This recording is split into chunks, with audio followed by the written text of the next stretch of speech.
Well, it's what is it? USC and Oregon. So I mean, Yeah, because Washington had no offensive linemen due to COVID, so they're like, we're out. oh my gosh, I forgot about that. And then Colorado is sitting in Utah somewhere waiting in case the drop of the hat occurs with USC. So they're like, all right, we're coming. We're on the way. Gosh, Pac-12 and Big Ten have fallen apart entirely, which is going to factor into the playoff race that we'll talk about. Um, I can't wait to talk about. Can't wait to rant about these stupid rankings and oh my, how much hypocrisy is in these things. I'm not gonna lie. The first thing I thought of when I saw these rankings was, "Oh, Steve is not gonna like this," and it's true. It's very true. Okay. Yeah. I guess we can go ahead and we'll kick things off if you're ready. All right. Welcome, come one, come all to the ENGAGE8 podcast. It's week 16, I don't know, something like that. We're conference championship week. We just came off maybe the strange, wild card. We we may have just had the weirdest week in college football history, sans the 2007 season, because that's untouchable. But this week 15 season was, oh my goodness, it was weird. We've got some weird games to talk about, a couple of MVPs, kind of going to gloss over what's happening this week, and then we're jumping straight into the playoff rankings, and we're going to talk a little bit about that. I think that may be the only thing that either of us want to talk about today. It's bad to put it lightly, I would say. It's not good. It's not good. It's not good. Not good at all. How is it that I don't think it's the Sun Belt. Yeah, how is it that the Sun Belt Conference Championship is probably the best game that's going to happen this weekend? Because Coastal Carolina and Louisiana are good and they have really good coaches. I mean, the Big 12 might be all right, but Coastal Carolina and Louisiana is like maybe the most hyped matchup I have this week. Anyways, we'll go over rankings and what's coming up next. We'll go ahead and just kick off into the Week 15 recap. Steve, tell me a little bit about what surprised you this past week.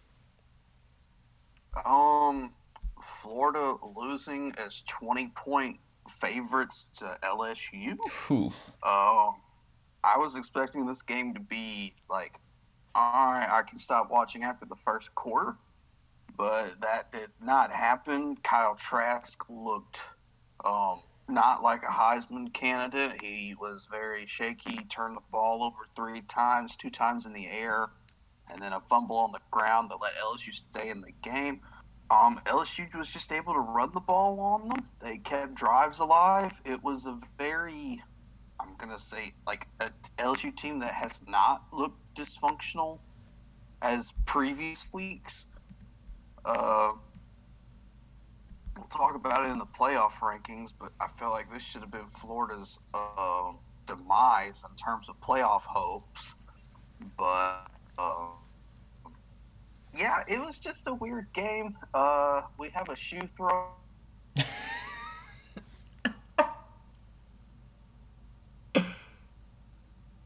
Incident, hit a 57-yard field goal. There's a fall completely present on the field. It was just a really weird game. Some really bad defensive calls from Todd Grantham. He ran a double corner blitz in the second quarter. And yeah. Let a man be wide open. Just nobody around him. Just catching footballs easy. I mean, Florida had 609 yards of total offense. Jeez. But they only put up 34 points. So, I mean, kudos to LSU for no turnovers. I mean, being outgained, pretty much just winning by the skin of their teeth. But LSU should never have been in this game, and I don't see Florida doing anything I'm thinking the SEC championship game is going to be like a lopsided one, as is previous years it usually has been. Except Georgia doesn't take the punishments this time; Florida does. The LSU game was, it just felt weird. Like, it just felt like, is this really happening right now? Is this actually happening? And not because LSU was pulling off the upset, as like you said, as 20-point underdogs.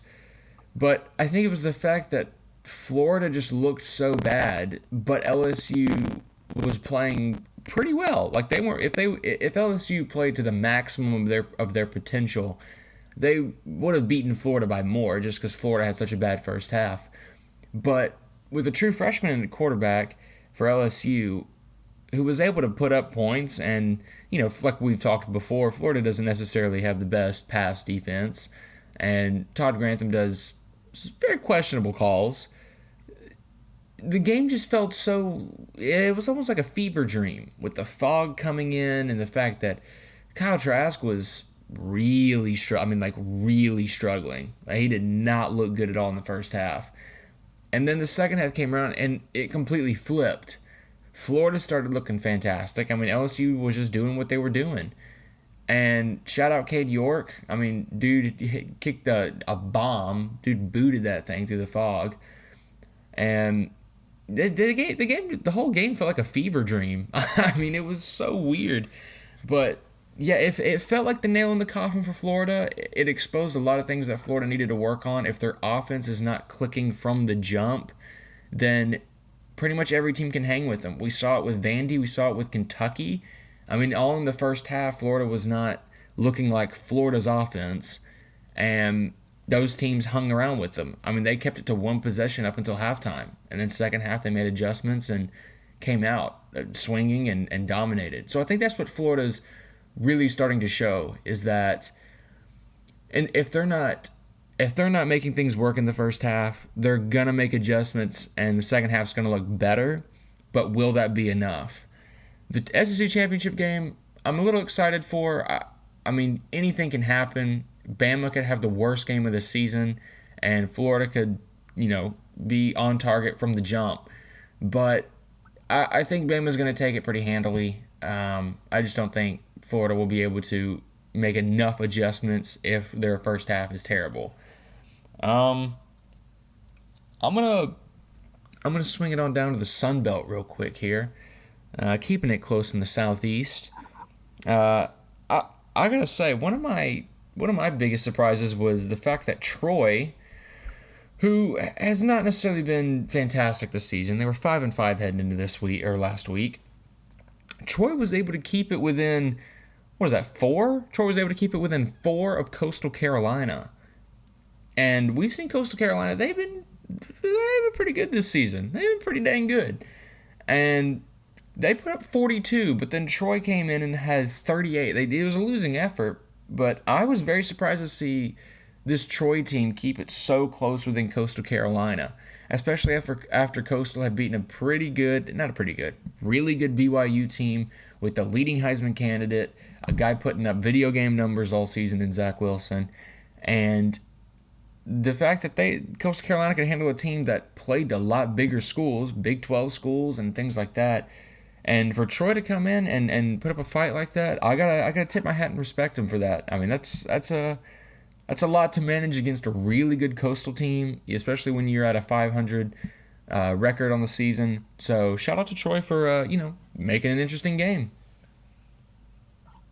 Troy's always been a thorn in people's side in the past when Neil Brown had them in top of Sun Belt contention every year. Yeah. Clearly, with his departure, they've regressed some, but I could probably see a coaching change at Troy happen here sooner than later. But 3 turnovers didn't help them in this game. Coastal Carolina is essentially running a triple option offense, just with a different kind of mindset to it, with McCall being able to be a quarterback and a runner at the same time. Mostly you don't get that with your traditional triple teams. But I don't know, sometimes you come off success. I call it the post-Alabama syndrome, whether if you beat them or not. you kind of come out lackadaisical and tired in the next game. And I mean, that was a very physical game with BYU. So, I mean, it's possible Coastal Carolina just had we're not trying to coast, but we're not all the way here. They could have been looking ahead to Louisiana in the Sun Belt title game, which is their closest win so far this year in terms of points, being a 30-27 win. So I'm not too worried about Coastal. They probably need to show up better in the Sun Belt title game. You signed Jamie Chadwell to an extension. You've got your guy, but now you need to keep going, win out.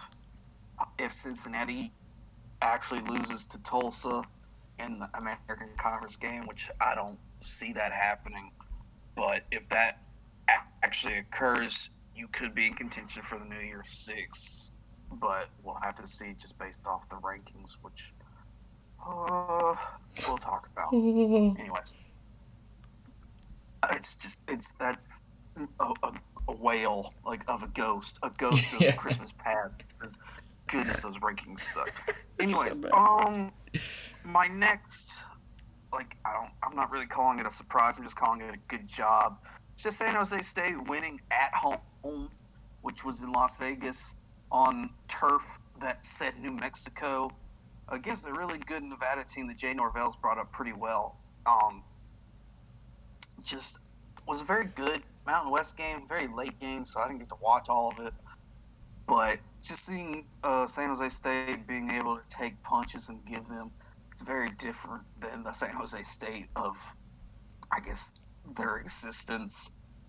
You're undefeated. You're now going to play Boise State, who has run the group of five for a long, long time. You have the opportunity to go undefeated in your conference for the first time ever. So it's just good on you, San Jose State. You made the most out of just a very, very stupid season. So that's all I really have to say. Shout out Nick Starkel, or just transferring from Arkansas, being called very bad names while playing for Arkansas. I don't really think that was his fault. I think it was Chad Morris's fault. But just going out there and just playing your butt off and getting stuff done. So shout out Trojans. Hopefully they'll put your logo on the AP Top 25. Yeah, absolutely. Going 6-0 this year, and 30-20 over Nevada. That was a really impressive win, because Nevada is nothing to sneeze at, and that was I wouldn't say surprised by it, just because obviously they had when you go into a game like that and you're like, well, they have a better record. Sure, yeah, but Nevada's not a team that just kind of lays down for anything. I mean, they had a 20-point first half, and then San Jose State just shut them out entirely in the second half. And that's where they got 23 of their 30 in the second half. But yeah, Nick Starkel was pretty on point. He had one turnover, but he was incredibly efficient, had a huge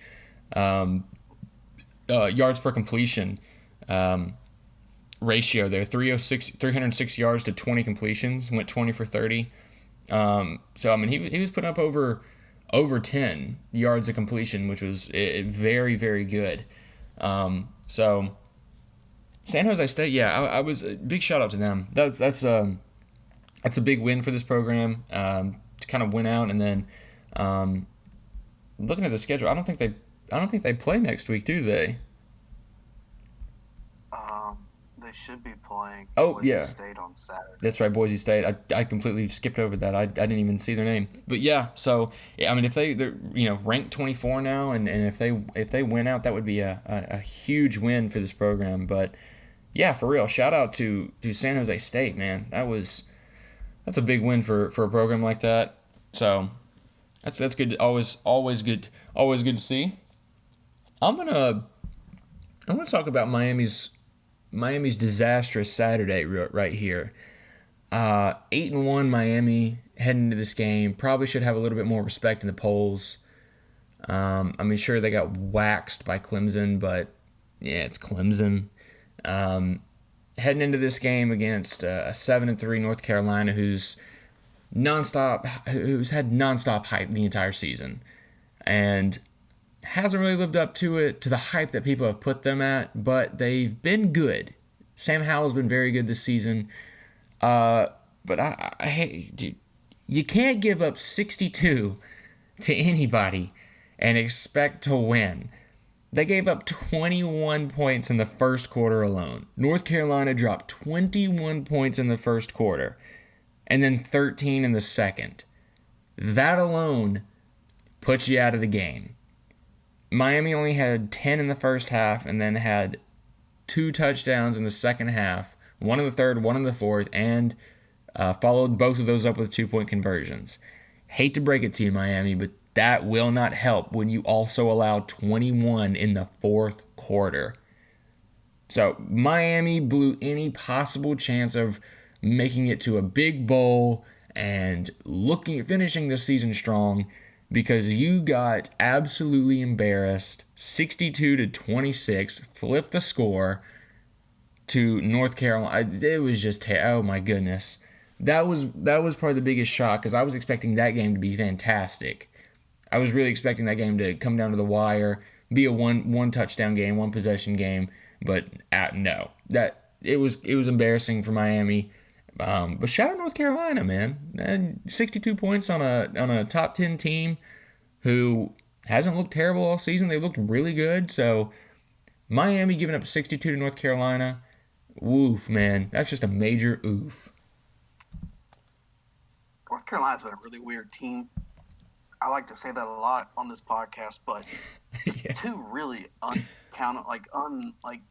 just bad losses to Florida State and Virginia. Yeah. And then you keep it within 3 scores of Notre Dame.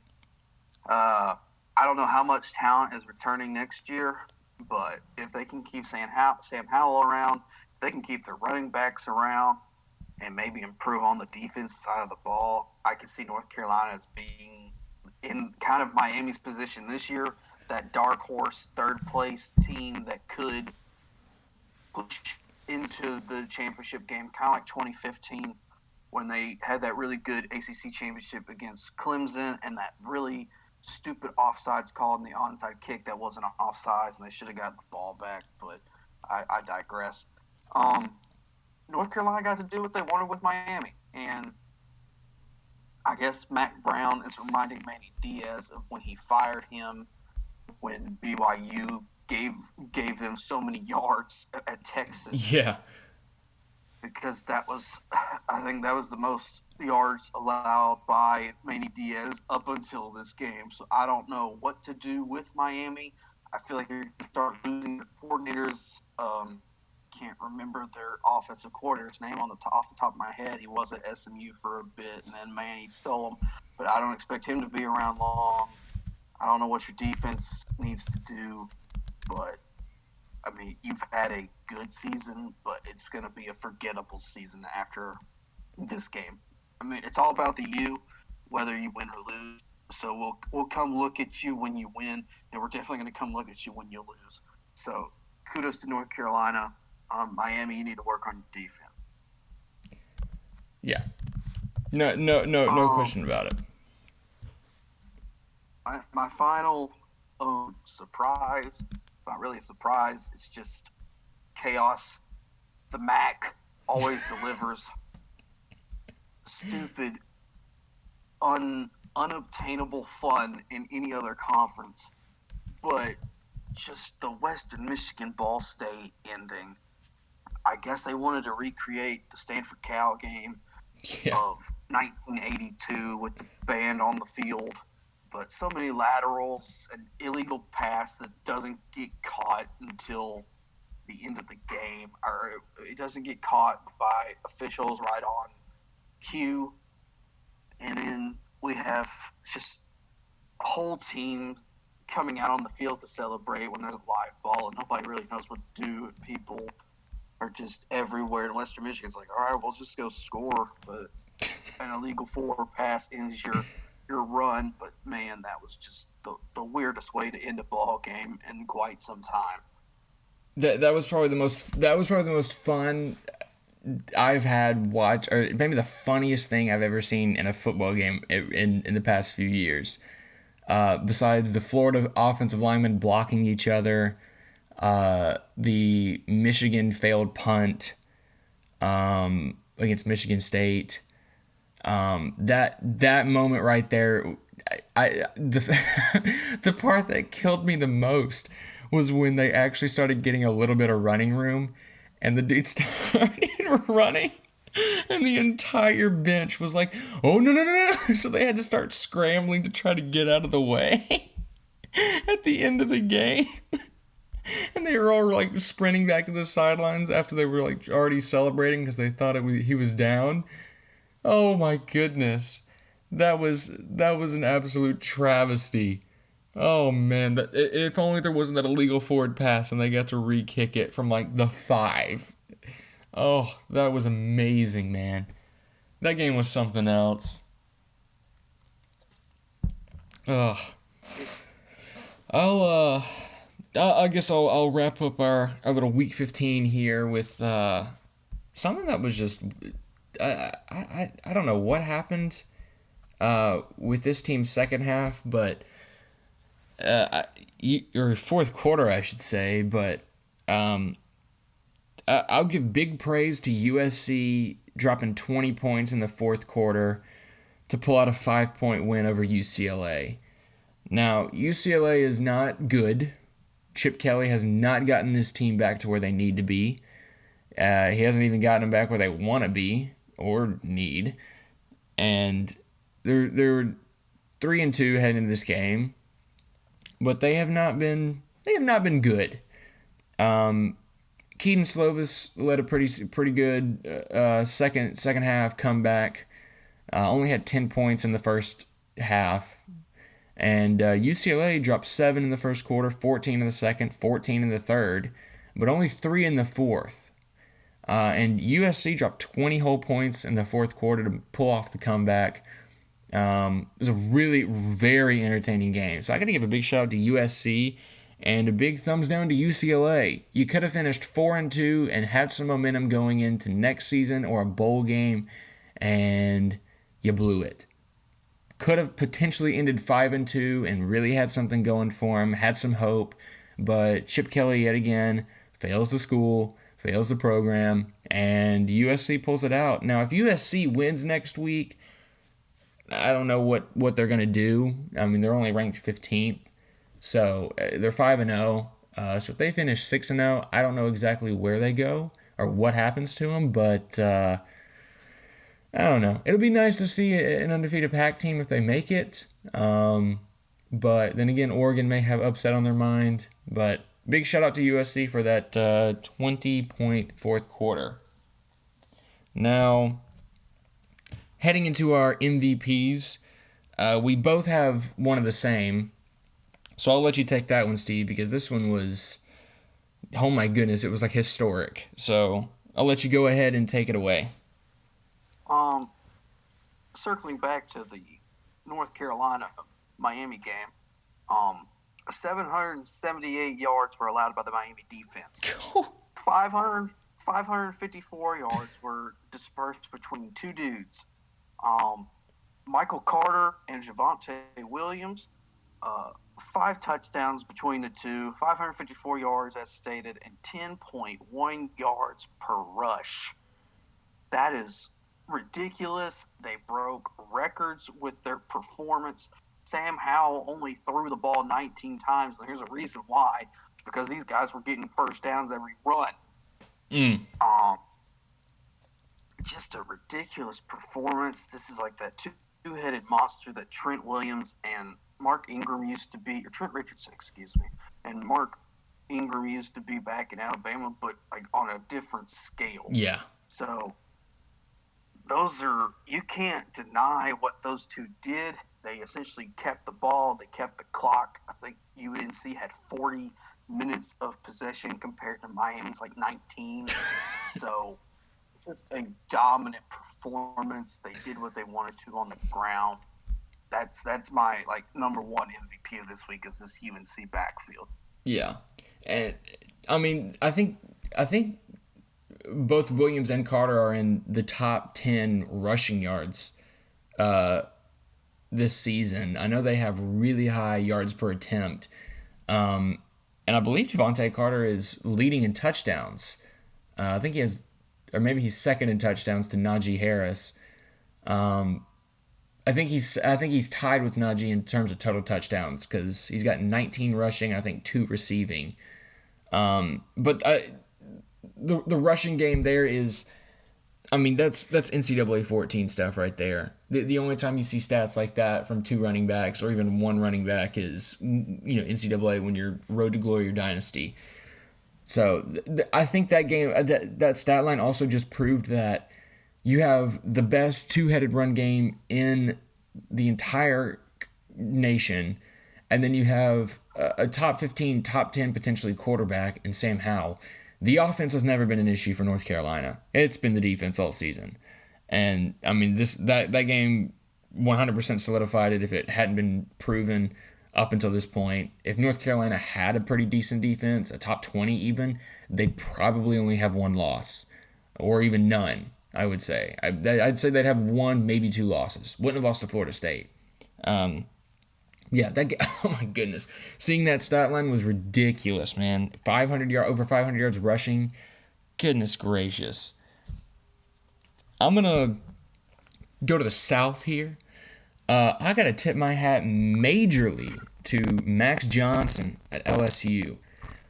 True freshman coming in his first start, going up against a mighty, mighty Florida Gators team. Whose offense has led them, as we talked earlier. I mean, their defense has not helped them out at all this season. They've had to make offensive adjustments to really win games. But Max Johnson here, man, goes 21 of 36, true freshman against Florida, 239 yards and 3 touchdowns, no picks, none, and leads this team to a 37-34 upset over Florida.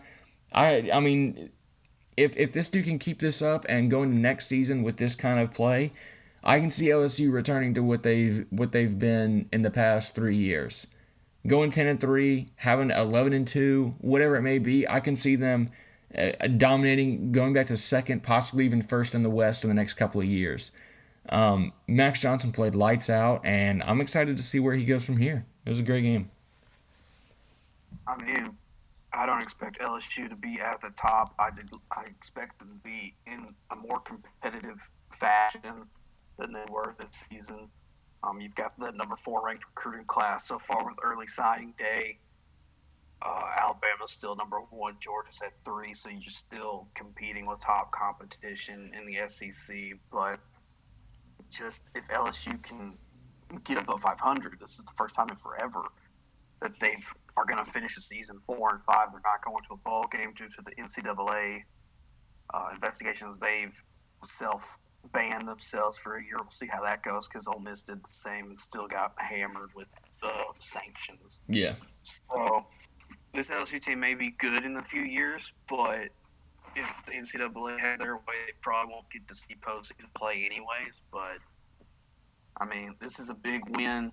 This is probably the best, honestly, one of the best wins of Ed Orgeron's tenure, just with all the crap that has occurred this season. But, I mean, you still have a long way to go. You have to develop these kids in a true off season, which no one really got that this past year. So we could be seeing teams very wildly come the 2021-22 season. But, yeah, good job, Max Johnson. Way to keep the ball clean. Did use his legs when he needed to, didn't try to do too much.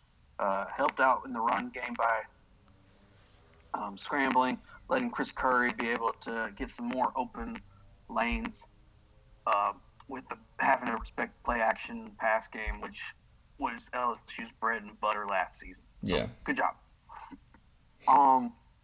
My next MVP is in the same game, but he's a special teamer.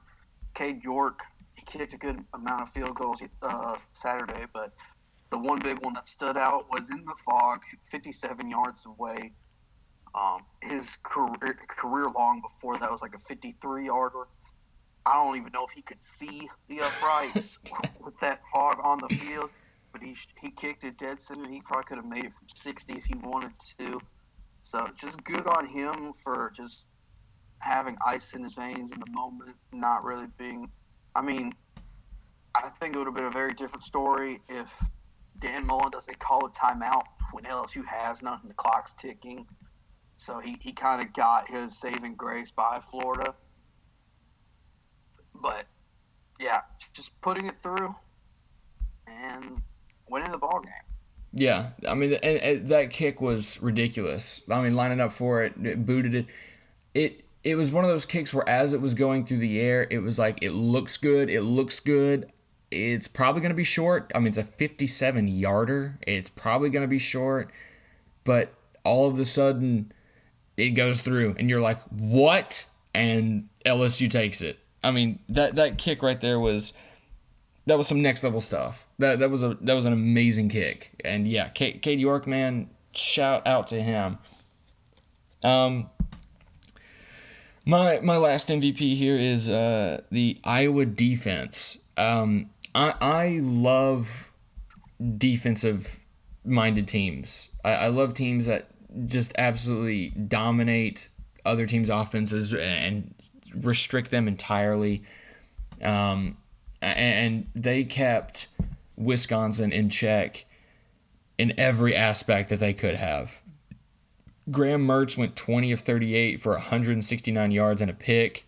I mean, had roughly 7 to 8 yards an attempt, or a completion, which is all right. That's good. That's pretty good. But if you're trying to win games, you gotta get that up to 9, 10, almost 11. If you're completing 20 passes, you need at least 200 yards.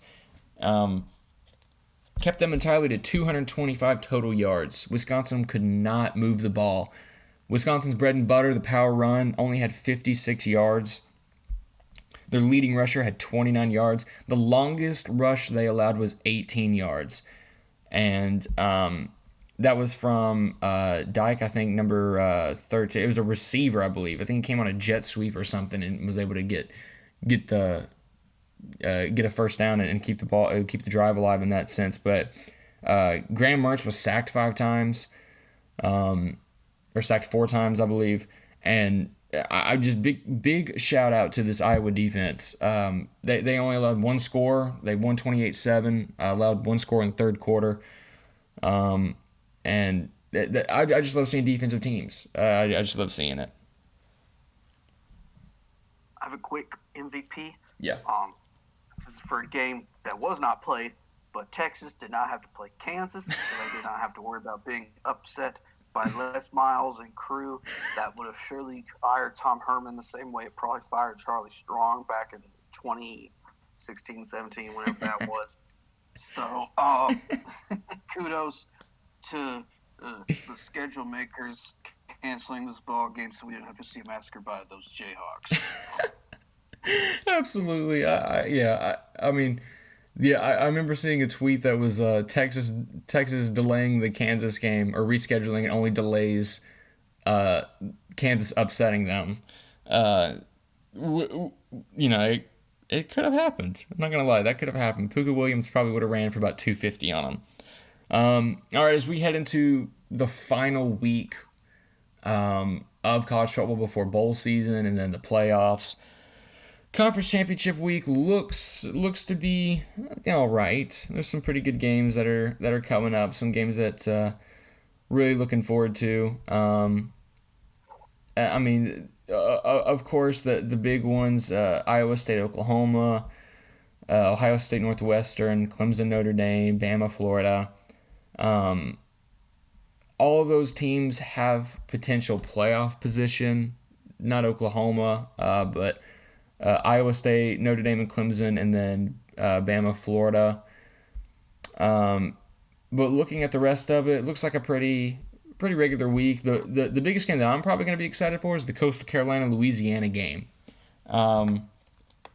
If I'm looking at this, and we'll discuss more about this with the playoffs, but I don't see any upsets happening.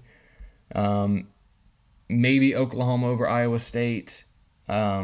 But if Brock Purdy gets in a rhythm, then it's ball game. I mean, Brock Purdy is fantastic. But other than that, I think the Notre Dame Clemson game obviously is going to be the one that we're all going to be watching, just to see that rematch, number 2 versus number 3, and what happens in the aftermath of that. But other than that, I'm not seeing much of anything that's going to really stand out. Big Ten made some changes for Ohio State to make the Big Ten championship against Northwestern, who I still think deserves a little more respect. They got one loss and they're ranked 14th. I'd put them at like 11. But nothing too crazy. But looking at this week ahead, I'm only excited for about 2 or 3 games because I feel like the rest are just going to be guarantees. But what are you looking forward to?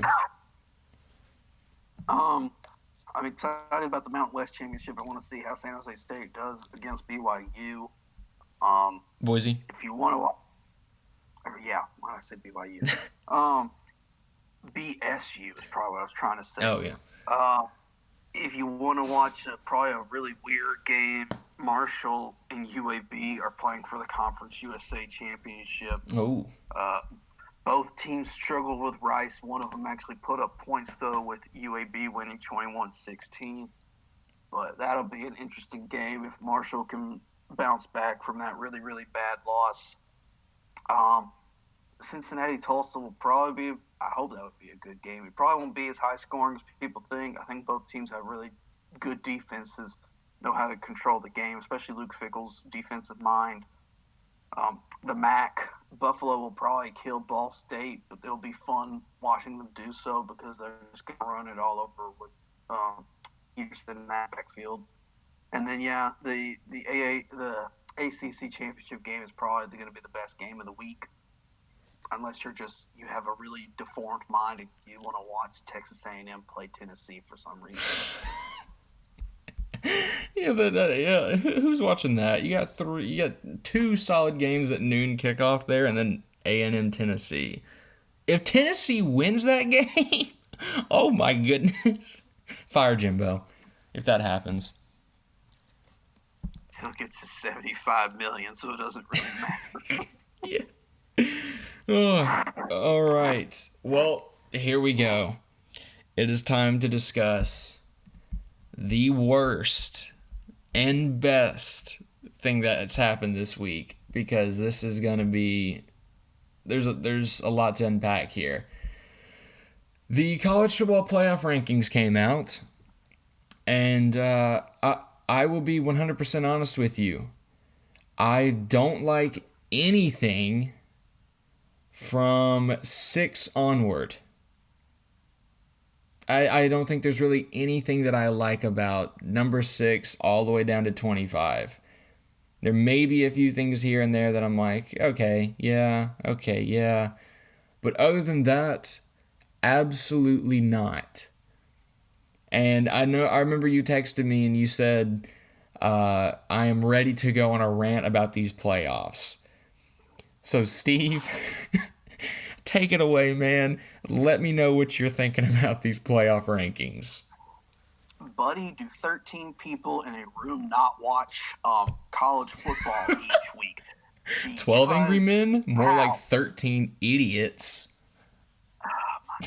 That was bad. How does Iowa State get up to 6th in the rankings when you lost by 17 to a Sun Belt team that Coastal Carolina beat, but yet Coastal Carolina didn't even touch the top 10, even though Gary Barta, the commissioner from Iowa, is like, well, Iowa State has beaten number 10 Oklahoma and number 9 Texas in our college football. Coastal Carolina beat 21 Louisiana and 17 BYU. What is the difference? Coastal Carolina hasn't lost any games. Yep. And then, do games even matter anymore? Because LSU beat Florida and they only dropped by 1 spot in this college football. If Cincinnati does that, they're unranked the next week. Yeah, that's true. Yes. Is there any point in playing games if people are just – it's not even a playoff. It's an invitational.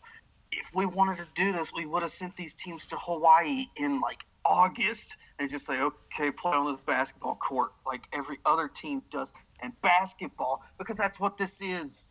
You're bringing in the top 4 teams, and you're just saying, okay, here we go. And you don't care about anybody else. Do these people, if you're so worried about blowouts by letting in group of 5 teams, there have been 8 blowouts by double digits in the college football playoff era in the semifinals. LSU put up 63 on Oklahoma last year. Yeah. And you're worried about Cincinnati getting in. You're worried about Coastal Carolina getting respect. Yeah. Bama beat Michigan State. What was it? 31-0, and Clemson beat Notre Dame a couple years ago. 38-0. Are you kidding me? Oh my gosh. And then the non-answers, that it just really makes me mad, because these reporters are asking Gary Barter questions and he is just giving non-answers. Just a word salad that tastes like crap. With no dressing. Like, oh, we thought about dropping Florida below Georgia, but then the head-to-head stuff. It doesn't matter what Florida did to Georgia. They lost by 3 to an LSU team that lost 55-17 against Alabama the week before at home. And then they come to the Swamp and beat Dan Mullen, who was asking at halftime, hey, how many yards do we have? Not enough, apparently, because you lost. And it still didn't even have any consequences. Georgia doesn't need to be at 8 because they lost pretty bad whenever they lost to Florida and lost to Alabama. Sure, they didn't have that quarterback then, but it doesn't excuse losses. If losses don't matter, why are we playing?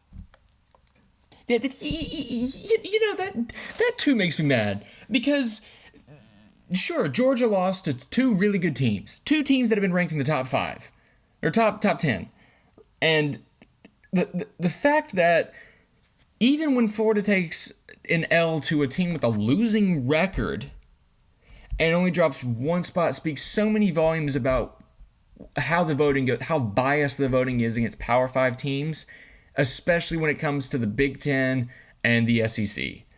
I don't believe that Florida and Georgia should be at 7 and 8. I do believe that they should be at like 10 and 11. Okay, Florida should definitely be at like 13. They should have dropped big time. Losing to a team with a losing record at home, they got outplayed in every area. They got outplayed. And Georgia, they took their 2 losses early in the season and have bounced back, but they should not be number 8. There are so many other teams that deserve a higher ranking. And, I mean, for instance, I would say Indiana should be up there. I would think Indiana would be 8 or 7. I wouldn't put them at 5, or I wouldn't put them at 6. I'd put them at maybe 8. They had 1 loss, and it was barely to Ohio State. And that's another thing. I don't like Ohio State at number 4. But looking at these rankings, Coastal was number 12. Disrespectful. Absolutely disrespectful. The biggest amount of disrespect to me is Cincinnati. You keep winning, and you're 8-0, and you drop 2 spots in the past 2 weeks. You're number 9 now. I don't like Iowa State at 6. I really don't like Iowa State at 6. That's just dumb. A&M at 5 is okay. The only ranking I see outside of the top 4 that makes a lot of sense is A&M. And that's because their only loss is to Bama, and they're 7-1. That's completely fine. That is 100% completely fine. That's deserving of a number 5 spot. But the fact that you have a Coastal Carolina at 12, you have a 1-loss Northwestern at 14. You've got still a Miami team. Sure, they lost to the North Carolina stuff at 18. North Carolina at 15? No, come on. Put them at 20. Put them at 20 where they belong. Texas shouldn't be ranked. Louisiana is number 19. Sure, it's a group of 5 school, but they're 9-1. They're 9-1. They're not terrible.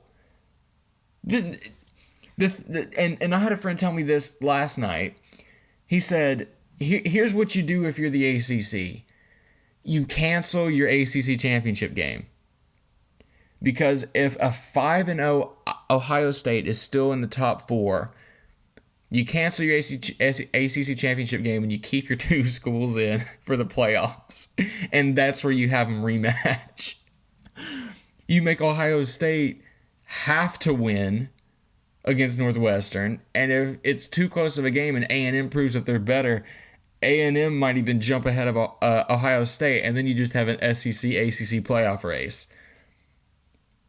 But dude, these rankings, oh my, when they dropped, you're right. This is 13 people in a room who have no idea what they're talking about, that do not watch college football and can't make sense of anything that goes on when it comes to college football. It's embarrassing. What's the difference between Ohio State and USC at this moment in time? That is facts. That is facts. What's the difference? Ohio State's best win is Indiana. That's the only ranked team that they've beaten on their schedule. How many impressive wins have you seen from Ohio State? What's the difference between them and USC? They're both going to be 6-0 probably. So why is USC at 13? And then you penalize Cincinnati for not being able to play due to COVID, and yet Ohio State is up here at 4, who didn't get to play against Michigan, who didn't get to play against Maryland. Why are they still getting to stay in the top 4? Because you like the Power 5. The eye test is biased. Bring back the stupid computers and give us a 14 BCS bowl instead. I'm so sick and tired of people just shutting out teams that are having great years. There's probably 10 teams in America right now that have a chance every season to actually go to the playoff. It's so stupid. This playoff was supposed to be about opening the doors to the Power 5.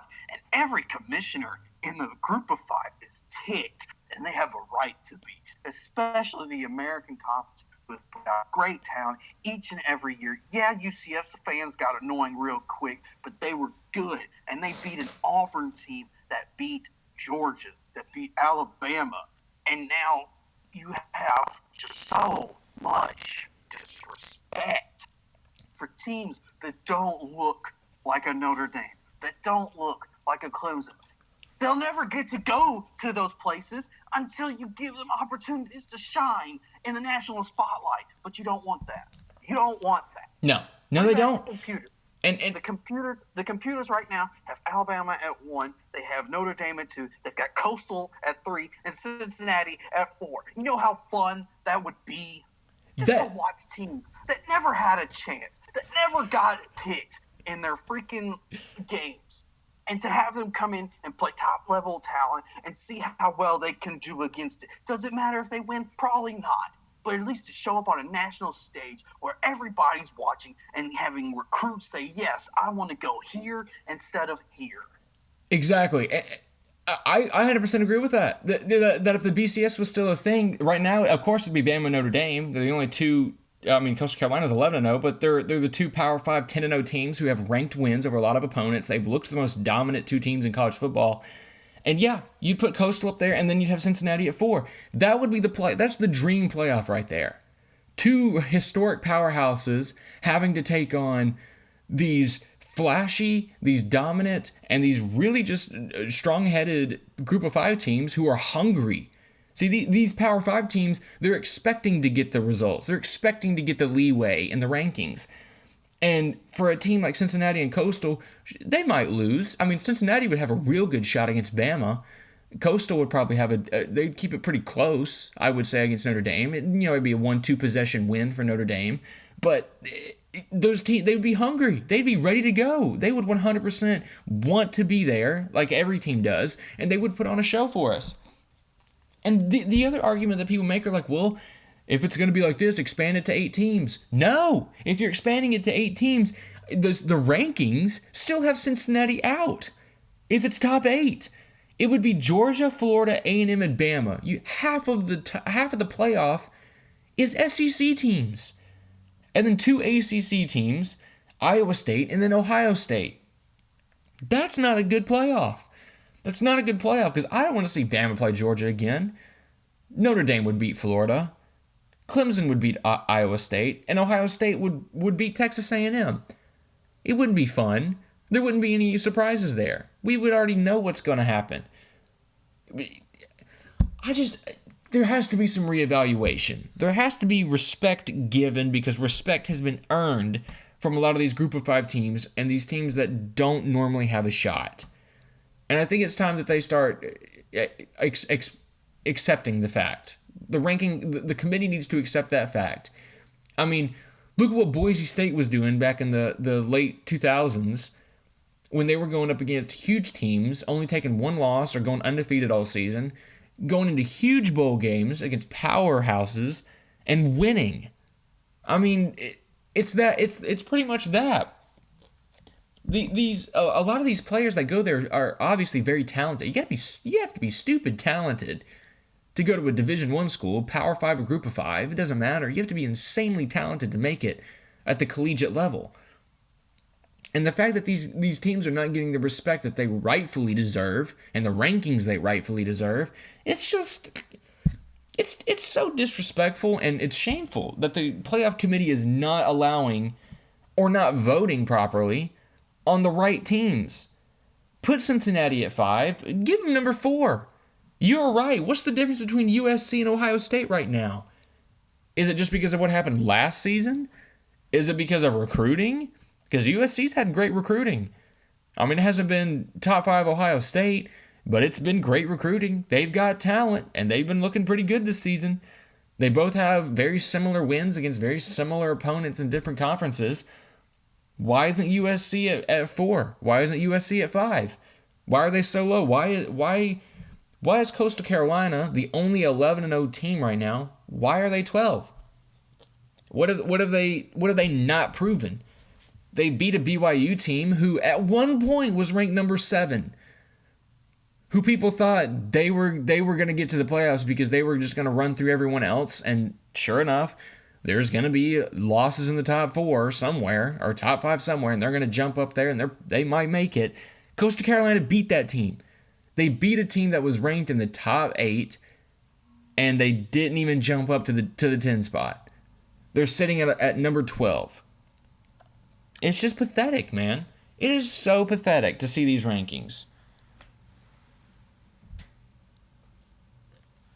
I don't want to talk about this anymore because I'm afraid I'll just not stop yelling at my screen. So,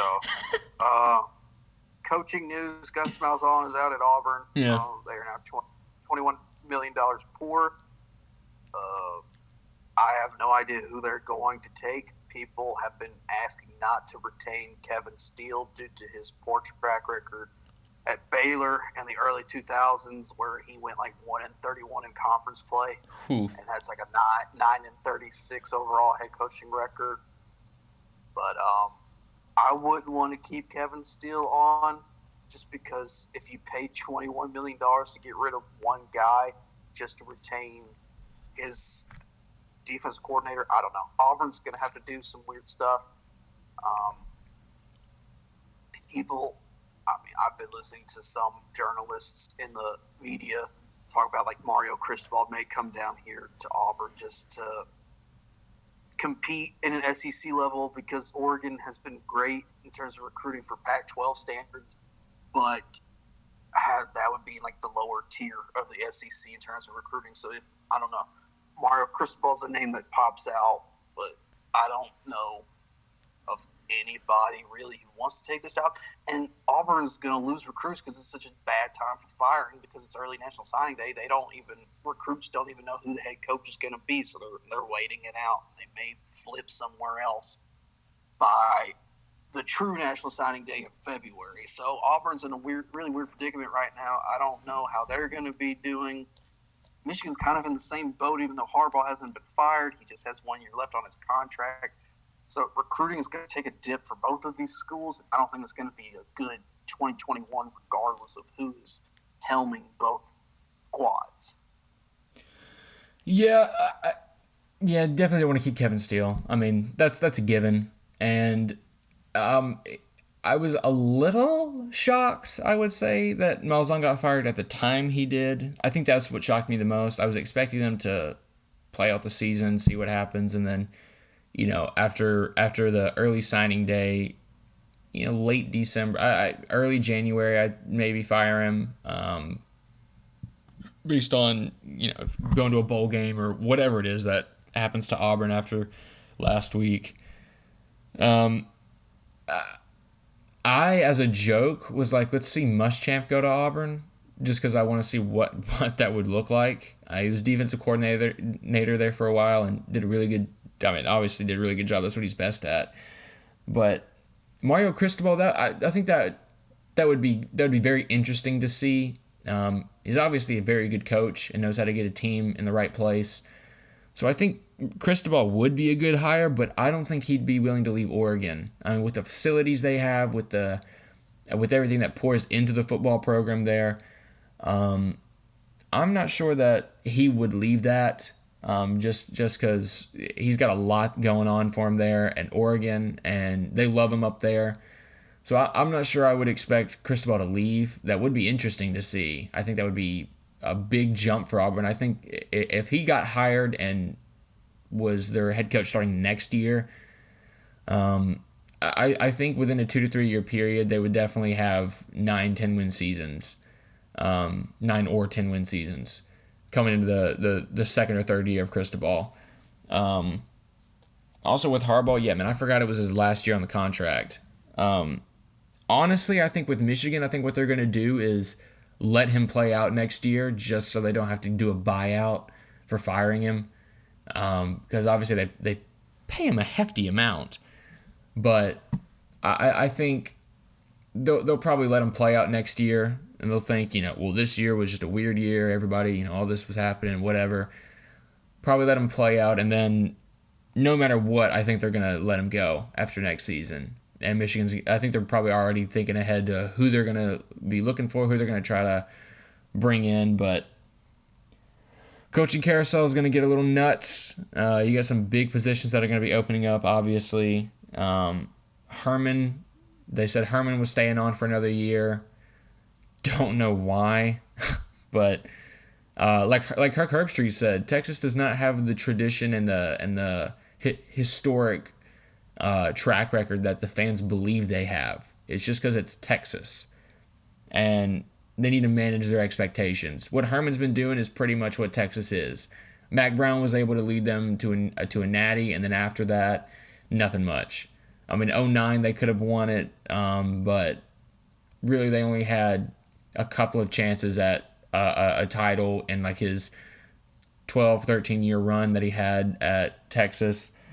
So I do believe that Texas needs to manage their expectations with a head coach.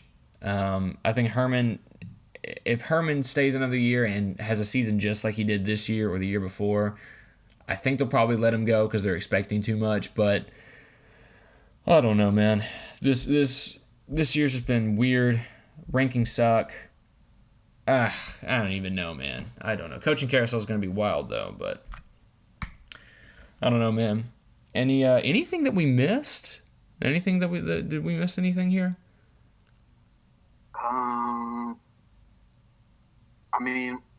We have Lovie Smith being fired, Kevin Sumlin being fired. Yeah. Blake Anderson is taking the Utah State job. Butch Jones will now be at Arkansas State. Ooh. Riveting. I don't think there's anything big that we've missed. I think a lot of these coaching cycles aren't going to really take place until next year, 2021.